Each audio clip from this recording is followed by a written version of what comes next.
자, 오늘은 본문 말씀을 가지고 거류하지 말고 거주하라 라는 제목으로 하나님 말씀을 증거하겠습니다. 창세기 37장은 이렇게 시작합니다. 시작. 야곱이 가나안 땅 곧 그의 아버지가 거류하던 땅에 거주하였으니. 자, 창세기 37장은 야곱이 자신의 아버지가 누구예요? 이삭이죠. 이삭이 거류했던 가나안 땅을 이제는 거주하지 않고 거주하게 되었음, 이것을 알려주면서 시작합니다. 이것을 왜 밝힐까요? 거류와 거주의 차이를 알면 우리가 쉽게 알 수 있습니다. 거류는 어디 한 곳에 정착하지 못하고 이곳저곳을 옮겨 다니는 나그네 같은 삶을 말하는 것입니다. 그러니까 개개 삶이죠. 안정적이 않은 것, 그게 거류입니다. 근데 거주는요, 그렇게 옮겨 다녔던 나그네 삶을 청산해서 이제 정착했다는 것입니다. 정착했다. 이제는 안정을 찾았다라는 것입니다. 그러면 이제 야곱이 왜 이 거주했다, 안정적이 되었을까, 정착했을까, 이것을 먼저 알리면서 시작하는가? 저는 이것을 하나님을 믿는 하나님의 백성들이 받는 진짜 복이 무엇인지를 알려주시기 위함이라고 생각을 합니다. 여러분, 하나님의 자녀들, 신앙인이 받는 복은요, 하나님 약속에 정착하는 게 진짜 복이라는 거예요. 가나안 땅, 지금 헤브론이거든요. 여기 하나님이 가라는 곳에 정착했다는 거예요. 이제는 하나님의 약속에 정착했다는 거예요. 내가 하나님의 말씀과 은혜에 정착했다, 그것을 말하는 것입니다, 야곱이. 그래서 이것만이 정답이다, 하나님의 약속에 정착하는 것, 이것이 정답이다 하면서 그 약속에 눌러앉아 버리는 삶, 그것을 떠나버리지 않는 삶이 하나님의 자녀가 누리는 삶이다, 복이다라는 것이죠. 우린 하나님의 주시는 복을요, 자꾸만 눈에 보이는 조건과 환경이 커지는 크기와 양으로 평가할 때가 많이 있습니다. 여러분, 과연 그럴까요? 과연 우리 눈앞에 가시적으로 평면적으로 보이는 그 모든 것들, 나의 환경과 조건이 커지고 높아지고 축적되는 것이 진짜 내 인생의 진짜 복일까? 여러분, 37장을 시작하면서 야곱의 정착을 이렇게 말하는 게요, 많은 신학자들이 사실은 37장 1절은 37장 1절이 아니라 36장의 마지막 절이라고 할 수 있다고 얘기를 합니다. 왜 그러냐면 이 36장과 이 37장 이 시작점이 서로 비교하는 거거든요. 여러분, 우리가 매일매일 성경을 읽지만 창세기 36장은 무엇을 증거했습니까? 혹시 기억나는 분 계세요? 36장. 내일 읽을 건가요? 36장은? 그래서 다들 대답을 못 하시는군요. 네, 내일 읽을 거라. 창세기 36장은요, 에서와 그의 자녀들을 향한 말씀입니다. 에서와 그의 가문이 어떻게 살았는지를 말하는 게 창세기 36장인데, 여러분, 그 말씀을 읽어보면요, 여러분 깜짝 놀랍니다. 이삭에게 장자권과 축복권을 받은 사람이 누구예요? 야곱이잖아요. 그런데요, 에서는요 줄 복이 없었어요. 그런데 36장을 보면요, 에서처럼 잘 되는 사람이 없어요. 에서와 그에 비롯한 후손들이요 다 부자였고요, 많은 족장들과 왕들이 에서의 후손에서 등장하기 시작합니다. 야곱이 밧다라람에서 종살이할 때 에서는요, 세일에서 엄청난 부를 축적해서 아무 때나 동원할 수 있는 자신의 부하가 400명이 됐습니다.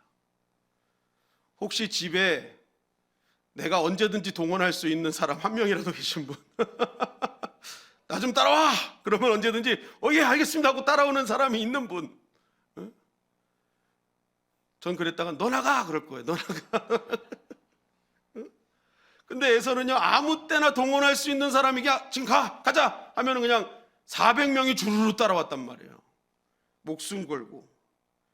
그러니까 이 에서는 어마어마한 권력을 누렸던 삶임을 보게 됩니다. 그리고 하나님의 축복을 받았고 약속을 이은 후손이라고 하면서도 야곱의 후손들은 400년 동안 애굽에서 종살이를 했습니다. 그런데 에서의 후손들은 에돔 땅에서 독립 왕국을 세우고 8대에 거쳐 왕정 정치를 했단 말입니다. 에서와 그의 후손들은 세상에서 왕과 족장, 리더로 살고, 야곱과 그의 후손들은 종으로 사는 인생을 사는 것을 성경은 계속 우리에게 보여주고 있어요. 여러분, 누가 복받은 자입니까? 그럼 창세기 36장 딱 보면요, 누가 복받았는지 헷갈려요. 장자권은 야곱하고 축복권은 야곱이 다 갖고 왔는데 실제적으로 현장에서 보여주는 삶의 형태를 보면요, 에서가 우리의 평면적이나 그 가시적으로 보이는 모든 복을 다 누리는 것 같습니다. 어떻게 보면 야곱과 에서가 뒤바뀐 것 같은 인생을 36장은 우리에게 얘기하고 있어요. 그런데 이 36장과 37장의 말씀을 이렇게 연결시키면서 결국 이 성경이 우리에게 전하고자 하는 메시지는 뭐냐면, 에서는 분명 눈에 보이는 조건과 환경은 말도 못하게 복을 받고 있는데 그의 삶은 자꾸만 하나님과 하나님의 시야에서 멀어지고 있다는 거예요. 성경의 역사에서 점점 사라지고 있다는 거예요. 가시적인 축복은 막 엄청 가까이 왔는데 하나님의 시야에서는 점점 멀어지고 있음을 말하고 있습니다. 반면에 야곱은 에서에 비해 뭐 하나 제대로 된 것이 없죠. 우리 계속 보겠지만 자녀들도 맨날 분열하고, 한 자녀는 뭐 팔려가고, 어떤 자녀는 며느리들과 일어나지 말아야 할 일이 터지고, 기근이 오고, 딸은 강간을 당하고, 뭐 말도 안 되는 일들이 너무너무 벌어진단 말이에요. 그러나 이거는 평면적으로 보면 완전히 망한 집안 같지만 실제적으로 그러한 일들을 통해서 하나님의 약속의 말씀을 신뢰하고 그것을 붙잡음으로 말미암아 그것을 선으로 바꿔주시는 하나님과 동행하고 역사의 중앙에서는 놀라운 축복의 인생을 사는 것이 바로 야곱의 가문이었다는 것을 성경 우리에게 증거하는 거예요. 아무리 많은 것을 가져도 하나님께 정착하지 못하고 이리저리 방황하는 에서의 인생이 아니라 말도 안 되는 환경과 조건 속에서도 끝까지 하나님의 약속에 정착해서 흔들리지 않는 믿음으로 살아가는 인생, 그의 인생을 하나님이 기억하시고 그의 가문을 하나님이 약속의 가문으로 사용해 주신다는 것입니다. 결국 믿음으로 말미암는 복은 평면적인 시각에서만 보여지는 크기와 양이 늘어나는 것, 그것을 복으로만 여기고 살아가는 것, 그것이 복이 아니라는 거죠.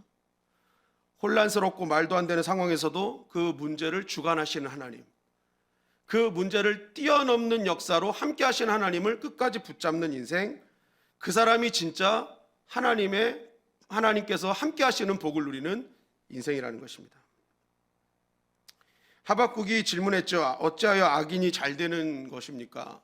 이해를 못하겠습니다 했을 때 하나님께서 이렇게 대답하셨어요. 하박국서 2장 3절 4절 말씀 시작. 이 묵시는 정한 때가 있나니 그 종말이 속히 이르겠고 결코 거짓되지 아니하리라. 비록 더딜지라도 기다리라. 지체되지 않고 정령 응하리라. 보라, 그의 마음은 교만하며 그의 속에서 정직하지 못하니라. 그러나 의인은 그 믿음으로 말미암아 살리라. 자, 하박국아, 지금은 악인이 득세하는 것 같지? 그들이 더 강한 거인 것처럼 보이지? 그러나 악인을 향한 종말은 순식간에 올 것이다. 그러면서 하나님은 믿음이라는 단어를 등장시켜요. 무엇입니까? 악인들이 득세하고 떵떵거리며 사는 것 같고 믿는 자들이 보잘것없는 당하고 밟히고 형편없는 그러한 삶을 사는 것처럼 보여도 그때 뭐예요? 악인들의 떵떵거림에 있을 때 뭐예요? 믿음을 발동시키라는 거예요. 끝까지 그 현장에서 너는 믿음을 발휘해라. 그러면 무너지지 않게 하신 하나님을 얻게 될 것이다 라는 것이죠. 여러분, 참된 신앙인은요, 평면적 시간에 머물러서 무엇을 먹을까 마실까 입을까, 그죠? 이렇게 사는 삶이 아니라는 거죠. 여러분, 만약 우리가 평면적 시각, 그런 보여지는 가시적인 축복에만 매달리다 보면요, 항상 우리의 마음은요 흔들리는 갈대처럼 살아갈 수밖에 없어요. 왜냐하면 남들보다 비교해서 없으면 뭐예요? 낙심하고, 있으면 좀 우쭐대고, 맨날 시기와 질투와 우울과 조울이 맨날 내 안에서 공존하는 삶, 맨날 그냥 마음이 가라앉질 않는 거야. 보여지는 것이 전부이기 때문에 내가 보여지는 게 있어야 평안하고 보여지지 않는 게 없어져 버리면 불편하고, 내 안에 맨날 불안이 싹트고, 그죠? 그건 진짜 복이 아니라는 거예요. 그래서 제가 늘 강조하는 게 신앙의 복은 편안이 아니라 평안이라고 말씀드렸잖아요. 평안은 하나님이 내 안에서 엄청나게 일하고 계시는 거예요. 그래서 제가 비교하는 게 뭐였어요? 세탁기가 엄청나게 평안할 때는요, 이 세탁기가 가장 빨리 돌 때예요. 그래서 이 세탁기가 막 엄청난 속도로 돌면 소리가 들려요.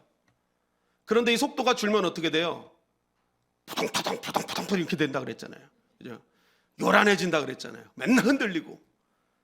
그래서 진짜 평안할 때는요, 엄청나게 속도로 돌고 있을 때, 평안은요, 일을 안 할 때가 아닙니다. 하나님께서 내 안에 엄청나게 빨리 일하실 때가 가장 편한 거예요. 평안이 있는 거예요. 평안. 오늘도 하나님께서 우리를 위해 엄청난 속도로 일하고 계시는 줄 믿습니다. 아멘. 그거를 딱 붙잡는 자는요, 평안을 누리는 거예요. 평안을 누리는 거다. 여러분, 이런 입체적 시각을 갖지 못하는 항상 승리 아니면 패배, 형통 아니면 공고, 성공 아니면 실패, 이걸 늘 그냥 비교하면서 사니까 얼마나 힘듭니까? 그런데 그러한 문제와 나만이 아니라 그 가운데 계신 하나님을 보는 입체적 시각, 그런 시각을 갖는 사람은요, 문제를 넘어서 역사하신 하나님을 보죠. 문제를 주신 하나님, 그리고 이것을 통해서 깨닫게 하신 하나님을 알죠. 그러니까 문제 때문에 흔들리지 않아요. 왜요? 이걸 해결하실 하나님, 이것을 주신 분이 의도가 있음을 알기에. 그러니까 당장의 눈앞에 보이는 가시적 문제에 절대 흔들리지 않습니다. 결국 신뢰하면서 승리를 쟁취하는 인생이 되는 것이죠. 그리고 중요한 것은 하나님의 나라는 바로 이런 입체적 시각을 갖는 자들로 계속 연결되어진다는 거예요. 우리 창세기 37장 2절 말씀 다 같이 읽어볼까요? 시작. 야곱의 족보는 이러하니라. 요셉이 17세의 소년으로서 그의 형들과 함께 양을 칠 때에 그의 아버지의 아내들 비라와 실바의 아들들과 더불어 함께 있었더니 그가 그들의 잘못을 아버지에게 말하더라. 자, 하나님의 나라는 이런 평면적 시각에 머무는 인생이 아니라 입체적 시각, 하나님과 나와 문제, 상황, 환경을 입체적으로 보는 사람들로 계속 연결되는 거예요. 왜냐하면 오늘 보세요. 야곱의 족보는 이러하니라 합니다. 야곱의 족보, 이게 톨레도에서 집안의 계보, 명단, 살아온 이력을 뜻하는 단어입니다. 야곱은 12남 1녀를 두고 있었거든요. 그 중에 장자가 르우벤입니다. 만약에 족보는 이러하니라 하면서 족보를 다 나타내려면요, 일단 아들, 딸 할 것 없이 다 나타내야 되잖아요. 그리고 정 한 명을 나타내려면 장자인 르우벤이 나와야 되잖아요. 그런데 성경은 노골적으로 야곱의 족보를 얘기하면서 그 대표적인 인물로 요셉을 등장시킨단 말이에요. 이것이 의미하는 바가 뭔지 아세요? 바로 그거예요. 하나님의 나라는 누구로 연결되느냐? 그저 눈에 보이는 가시적인 그것만 전부라고 생각하는 사람들로 이어지는 것이 아니다. 하나님과 나와 문제와 상황과 모든 것들을 입체적으로 바라보는 그런 믿음의 시각을 가진 자들을 통해서 하나님의 나라는 이어짐을 야곱의 족보는 이러합니다 하면서 요셉을 등장시키고 있는 것이죠. 그러니까 하나님의 나라는 세상적으로 육적인 서열이나 순위, 크기로 되는 것이 아님을 성경 우리에게 아주 노골적으로 얘기하는 거예요. 그래서 요셉을 족보에 등장시키는 것입니다. 그런데 여러분, 요셉이요, 우리는 항상 요셉이라고 하면은 그냥 이름만 들어도 마음이 편해져요. 그죠? 너무나 긍정적인 이미지를 갖고 있잖아요. 요셉은 선한 이미지, 긍정적인 이미지, 훌륭한 믿음의 이미지, 신실한 이미지. 그런데 오늘 보시면요, 요셉 역시도 그의 시작은 눈에 보이는 힘, 눈에 보이는 자랑, 눈에 보이는 권세를 의지하는 삶으로 시작됐음을 성경은 우리에게 증거하고 있어요. 우리 2절 말씀을 다시 한번 그 다음 절입니다. 읽어보겠습니다. 시작. 야곱의 역사는 이러하다. 17살 된 소년 요셉이 아버지의 첩들인 비라와 실바가 낳은 형들과 함께 양을 치는데 요셉은 형들의 허물을 아버지에게 일러 바치곤 하였다. 네, 이게 이제 2절을 세 번역으로 보여주는 거거든요.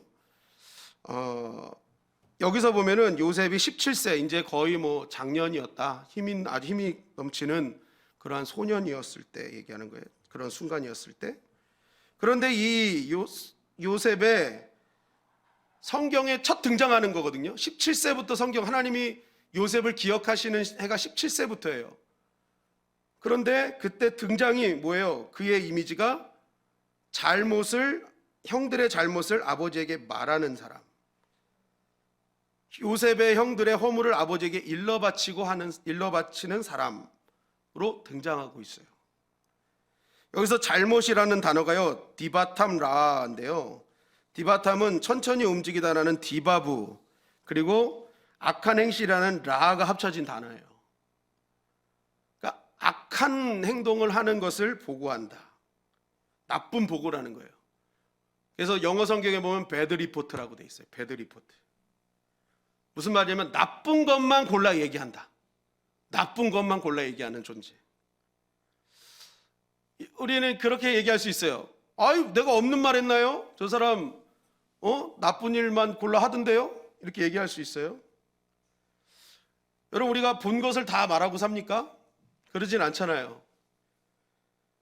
그리고 하나님께서 우리의 입술을요, 우리를 구원시키면서 우리의 입술을 왜 만드셨는지 말씀하시잖아요. 찬양하고 우리가 굿뉴스를 전하는 굿 리포터로 하나님 만드신 거거든요. 그걸로 우리를 구원하신 거거든요.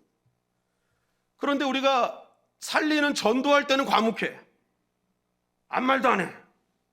저 앞에 영혼이 죽어가고 있는데 그 사람한테는 살리는 말, 굿 리포터는 하지 않아. 과묵해.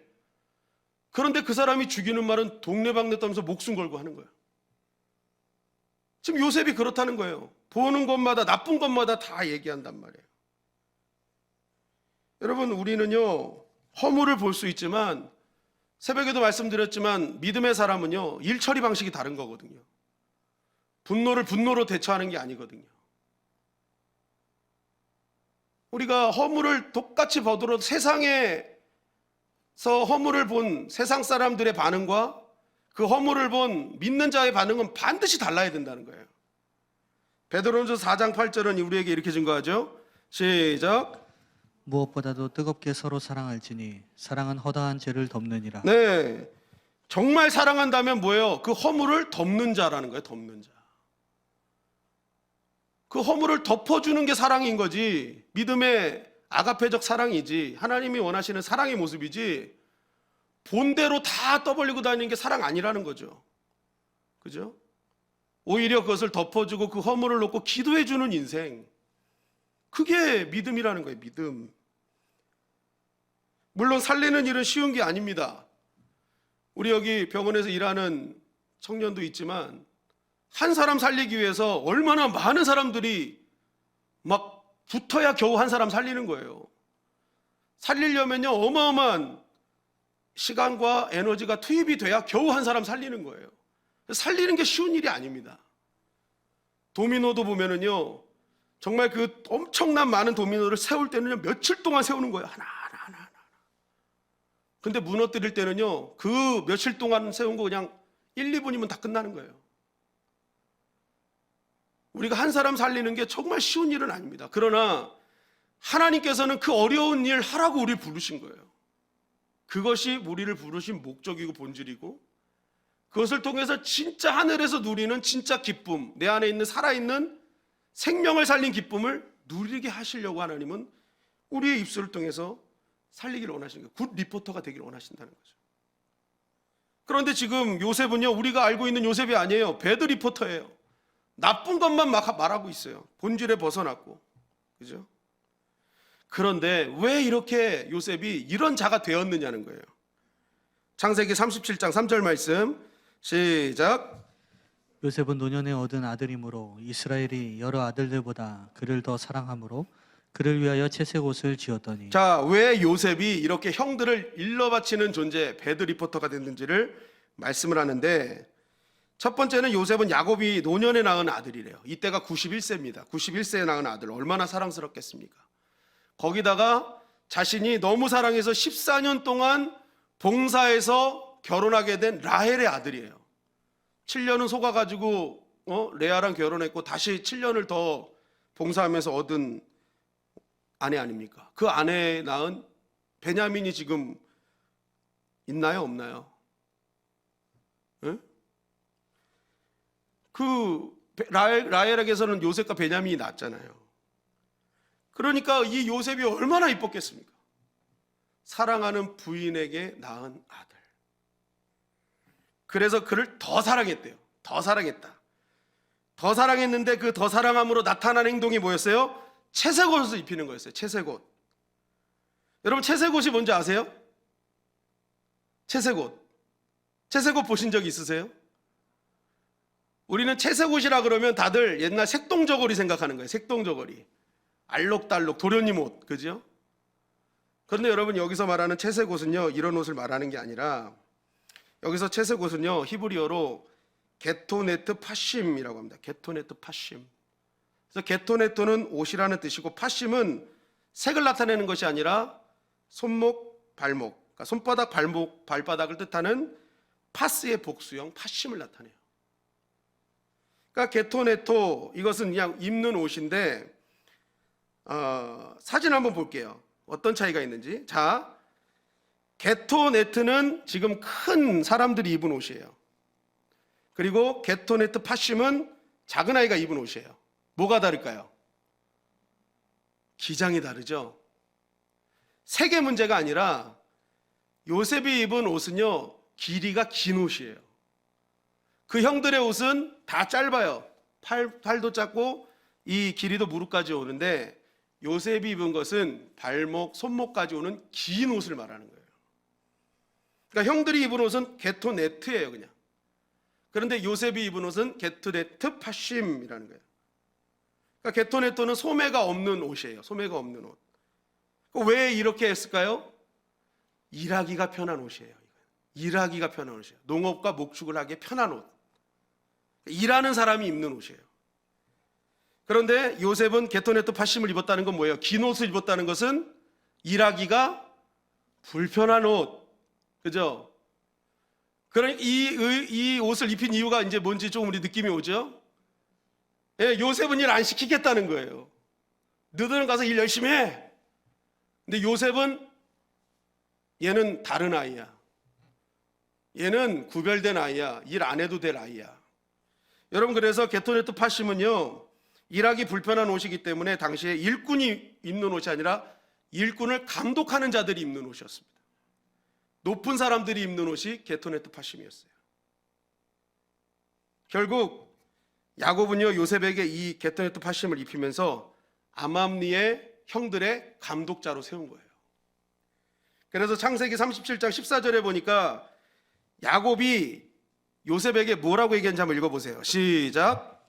이스라엘이 그에게 이르되 가서 내 형들과 양떼가 다 잘 있는지를 보고 돌아와 내게 말하라 하고 그를 헤브론 골짜기에서 보내니 네, 그가 세겜으로 가니라. 형들과 양떼의 감독자인 거예요. 가서 보고 나한테 보고해. 그죠? 요셉은 이것을 입음으로써 자신이 감독자로 지금 살고 있는 거예요. 감독자. 요셉은 이것을 즐기고 있어요. 눈에 보이는 크기, 높이를 하나님 삼아 뭐예요? 자기보다 육신적으로 못하는 것 자들의 모습을 비웃으며 살아가는 인생이었다. 여러분, 아버지가 아무리 채색옷을 입어도 11번째 아들이면요, 자기가 좀 낮출 필요가 있지 않습니까? 지혜로운 자라면요, 아유, 이거 내가 아무리 그래도 그렇지, 이게 내가 입기에는 좀 이거 아닌데, 그런데 오히려 이것을 완장으로 여기고 그 채색옷을 하나님처럼 삼고 있는 거예요. 보여지는 그런 크기, 보여지는 권력, 이거 갖고 사는 인생이 요셉이었다, 성경은 말하는 거예요. 보여지는 힘 추구하는 인생. 이런 아버지의 편애와 요셉의 분별 없는 삶은요, 문제를 야기합니다. 37장 4절 말씀 시작.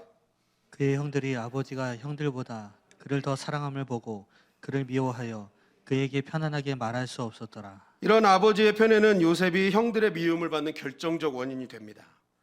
물론 자기 위치 구별 못하고 교만함으로 일관하는 요셉의 삶도 문제가 있었지만 이런 것을 터치하지 않는 아버지의 편애는요, 완전히 형들의 노여움을 사게 됩니다. 얼마나 미웠든지 그에게 편안하게 말할 수 없었대요. 여기서 편안하다라는 것은 샬롬을 말하는 거예요. 안녕, 인사하는 거예요. 평안하지? 안녕, 인사하는 거예요. 인사조차 하기 싫은 거예요. 요셉만 보면 그냥 막 부르르 떨리는 거예요. 저놈 새끼. 인사조차 하기 싫은 존재. 그러니까 얼마나 싫은 존재인지 알겠죠. 얼마나 요셉을 미워했는지 아시겠죠. 여러분, 요셉이 지혜로운 자, 겸손한 자였으면 이러한 것을 알고 얼른 채색옷을 벗었을 거예요.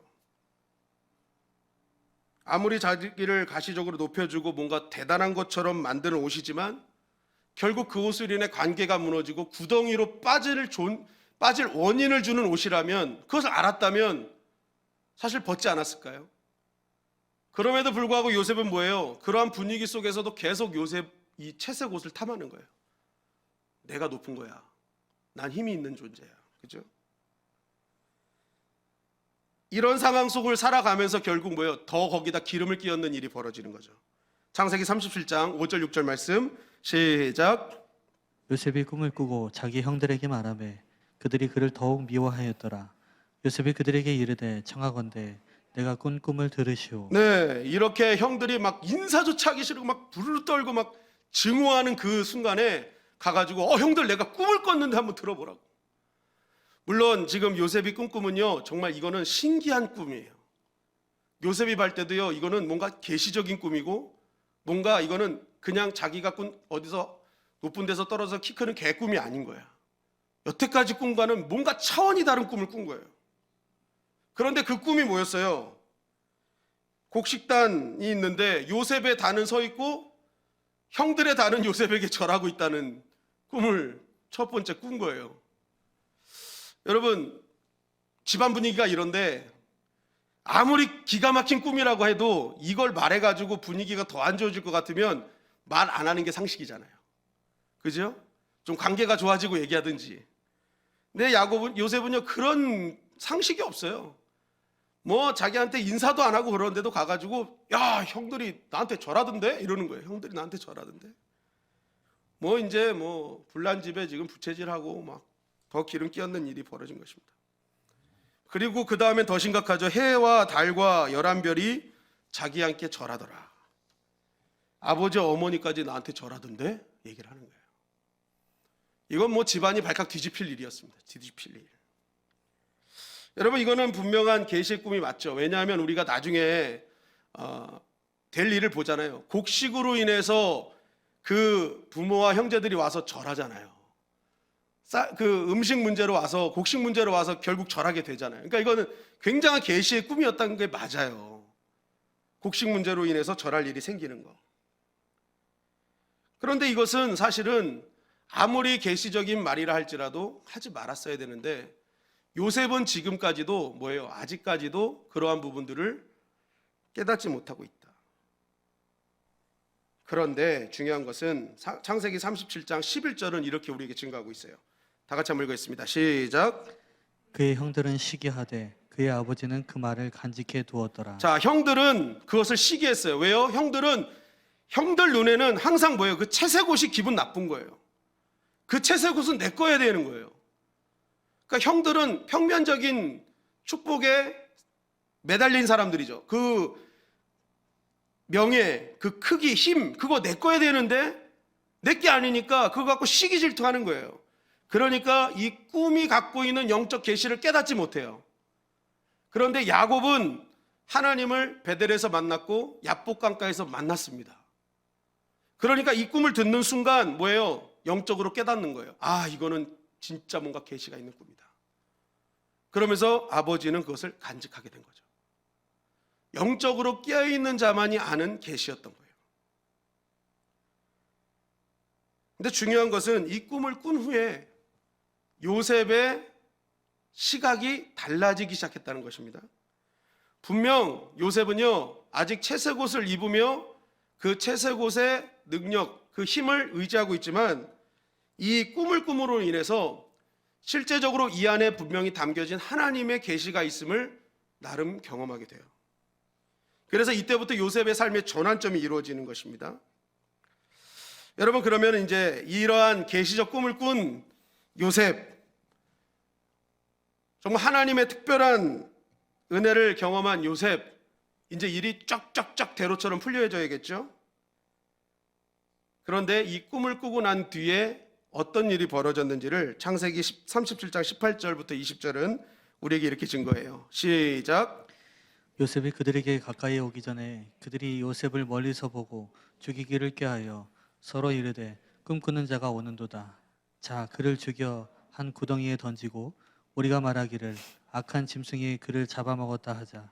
그의 꿈이 어떻게 되는지를 우리가 볼 것이니라 자, 하는도다. 하나님 주시는 계시를 보고 꿈을 꾸었는데 오히려 죽을 위기에 처했음을 성경은 말하고 있어요.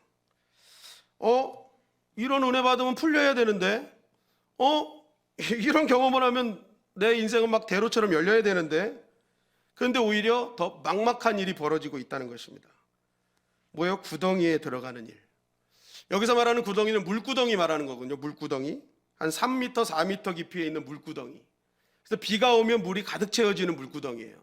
그리고 이제 비가 한동안 안 오면 그냥 비어있는 물구덩이인데, 여기서 물이 있으면 야곱은 들어가자마자 그냥 뭐예요? 익사해서 죽는 거고요. 물이 없어도 3, 4m 떨어져 있으면요, 이거는 뭐 가만 놔두면 뭐 서서히 죽어가는 그러한 현장인 것이죠. 그러니까 이제 형들은 완전히 이 요셉을 죽이기로 작정한 거예요. 작정했다. 그런데 왜 이런 은혜를 체험했는데 왜 계속 요셉의 인생은 구덩이였는가? 창세기 37장 23절 시작. 요셉이 형들에게 이르매 그의 형들이 요셉의 옷 그가 입은 채색 옷을 벗기고. 자, 구덩이에 이제 들어가기 전에 형들이 했던 일이 뭐예요? 채색 옷을 벗깁니다. 형들이 가장 싫어했던 거, 눈에 가시였던 거, 채색 옷. 그런데 여러분 여기서 잘 보세요. 요셉은 분명히 하나님의 특별 계시를 체험했어요. 하나님의 은혜를 경험했어요. 그런데 아직까지 세상의 힘, 세상의 명예, 세상의 어떤 크기라고 할 수 있는 채색 옷은 벗고 있지 않아요. 이게 문제였어요. 하나님을 만났고 하나님을 경험했다고 하면서도 여전히 이전의 삶을 계속 입고 있는 인생. 성경은 옛사람을 버리고 새사람을 입는 것이 신앙의 본질이다라고 분명히 얘기하고 있는데, 하나님을 입었음에도 불구하고 여전히 옛 채색 옷은 입고 있는 거예요. 하나님과 자신을 하나님 삼고 하나님을 대안을 삼는 것을 동시에 갖고 있는 인생, 양다리 인생이죠. 이전에 즐기고 누렸던 것 버리지 못하고 있었다라는 것입니다. 아직까지 하나님을 만났음에도 불구하고 내가 하나님이 되어 내가 내 삶을 결정하고 선택하고 내가 하고 싶은 대로 사는 삶을 여전히 살고 있는 요셉의 모습을 성경은 말하고 있는 거예요. 하나님은 만났다면 이제는 변화되어 옛사람을 벗고 새 옷을 입기를 원하시는데 야곱은 여전히 채색 옷을 입고 있어요. 그런 요셉을 보시면서 이제 하나님은 옛사람을 탈피하고 완전히 새 사람으로 거듭나기를 원하신 거죠. 그래서 하나님은 그 채색 옷을 벗겨버리신 거예요. 진짜 하나님을 만나는 길은 너가 옛사람을 벗는 것이다. 그거 전가하시는 거예요. 그래서 그 딱 채색 옷을 벗고 난 뒤에 어떤 일이 있었는지를 연이어서 24절은 이렇게 증거하는 것입니다. 시작. 그를 잡아 구덩이에 던지니 그 구덩이는 빈 것이라 그 속에 물이 없었더라. 자, 빈 구덩이 얘기하는 거예요. 빈 구덩이. 왜 빈 구덩이를 얘기할까요? 이 빈 구덩이가 하나님의 예비하심이라는 거예요. 이 구덩이가 아까 뭐라고 했죠? 물구덩이라고 그랬잖아요. 만약에 물이 있었다고 생각해 보세요. 그러면 이 다음에 미디안 상인이 오기 전에 이미 익사해서 죽었을 거예요. 근데 빈 구덩이였어요. 그래서 뭐예요? 형들이 밥 먹는 시간대도 살아 있었어요. 그래서 결국 그 빈 구덩이를 통해서 요셉이 미디안 상인한테 팔려가고 보디발의 집으로 가고 뭐예요? 왕실의 감옥에 들어가고 결국은 바로 앞에서는 지름길을 초석을 놓는 시간이 바로 이 빈 구덩이였다는 거예요. 빈 구덩이. 총리가 되는 서막을 알리는 구덩이가 빈 구덩이였다. 결국 성경은 뭐예요? 옛날에 내가 하나님 삼았던 거 그거 벗겨지자마자 하나님이 함께 하신 은혜를 경험하게 됐다는 것입니다. 그거 벗지 않을 때는요, 은혜를 경험했는데도 문제가 계속 일어나는 거예요. 그런데 그것이 벗어지자마자 하나님께서 예비하시는 은혜를 경험했더라라는 것입니다. 여러분, 오늘 우리가 이 밤에 하나님의 은혜를 누리고자 한다면 아직도 하나님보다 대한 삶은 내가 벗지 못한 채색옷이 있어요. 그 채색옷을 벗어야 됩니다. 나의 자아, 나의 생각, 하나님처럼 생각하고 믿고 의지하는 것 벗어내지 않으면요, 더 큰 하나님의 예비하심을 우린 경험할 수 없다는 것이죠. 중요한 것은 이런 하나님의 도우심을 통해서요, 이제는 요셉이 평면적 신앙에서 입체적 시각으로 완전히 바뀌게 된다는 거예요. 여러분, 이전에 만약에 평면적 시각을 갖고 있었다면 요셉의 입장에선 구덩이는 저주예요. 심판이에요. 이건 패배한 거예요. 이건 완전히 실패자인 거예요. 그래서 어떻게 하겠습니까? 구덩이를 빠져나갈 생각만 할 거 아니에요. 이 구덩이의 높이, 넓이 이거 계산하면서 어떻게든지 구덩이를 연구해서 빠져나갈 연구를 했을 거예요. 그런데 성경은 구덩이에 빠지고 나서 구덩이를 나갈 생각을 안 하는 요셉을 보여줍니다. 형들에게 도와달라고 살려달라고 애걸하지도 않아요. 왜 그랬을까? 빈 구덩이를 통해서 자신이 만약에 이게 물이 있었다면 자기는 죽었을 텐데 하면서 하나님을 오히려 묵상하지 않았을까?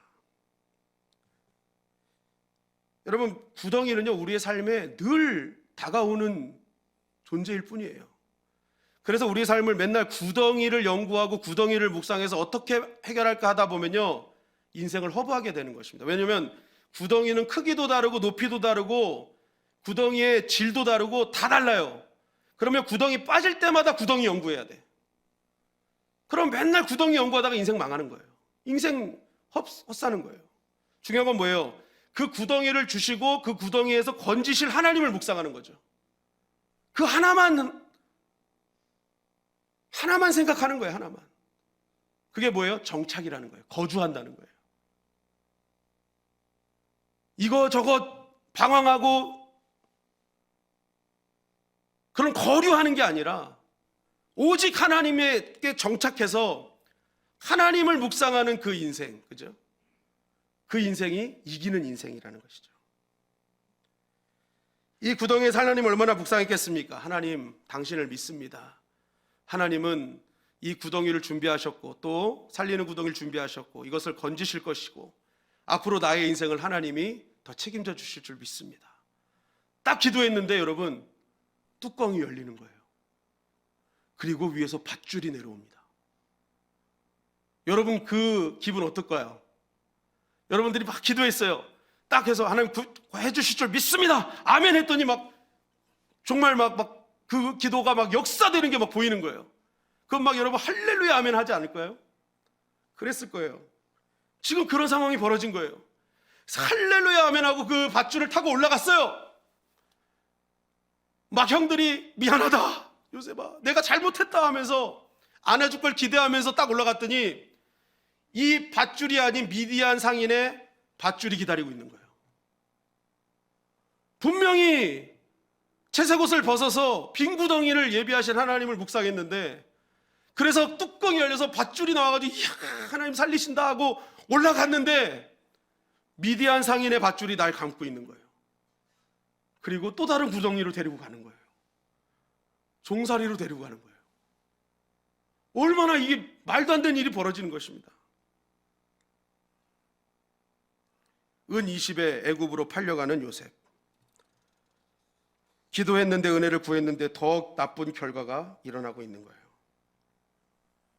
그런데 요셉은 이렇게 다른 밧줄에 이끌려 다른 구덩이로 가면서도 그것을 불평하지 않아요.